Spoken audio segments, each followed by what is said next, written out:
this brings us to the third letter in our acronym staff, and this stands for accountability. And this is where a lot of power can come into your life to reach your dreams. When we're secure, when we're teachable, we'll be in a place of seeking out accountability. When someone's not secure in love, when they have difficulty being teachable, they'll typically live with defenses around their heart, like a wall of defense around their heart.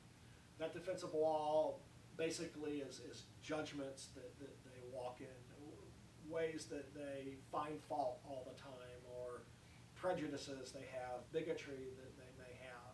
Just they're trying to protect their heart because they don't feel secure. When someone does feel secure in love, when someone has their teachability turned on, they will begin to seek out accountability in their life because they want growth.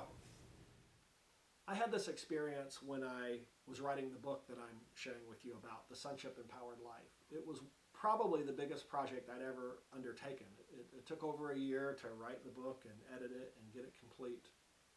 And it was a massive project, and I realized I would not be able to get it done without some greater accountability in my life. And so I sought out a person to stand with me and help hold me accountable to the deadlines and the work of getting this book done.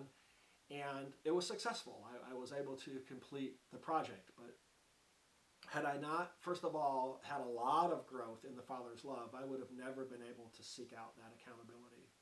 In another light, this can be seen, say someone's going to live overseas. My family and I have lived as missionaries. When you live in another culture and work in another culture, it involves stretching, it involves challenges.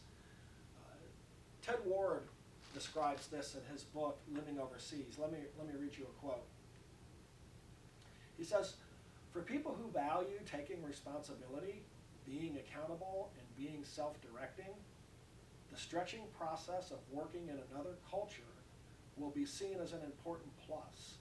Thus, the intercultural sojourn and its stretching are eagerly to be desired." When I first read this, I had not become that secure in love yet. And it was almost a shock to me, like there's certain people that want to be stretched, they want more responsibility, they want more accountability. I thought for many years that accountability and responsibility were things to avoid except when absolutely necessary. But this is what happens when we become secure in love. And this is key to reaching your promised land. Whatever your dream is, whatever your calling, your promised land, whatever it may be, you're going to for sure face some huge challenges to get there. It's accountability that will give you the empowerment to reach your dreams.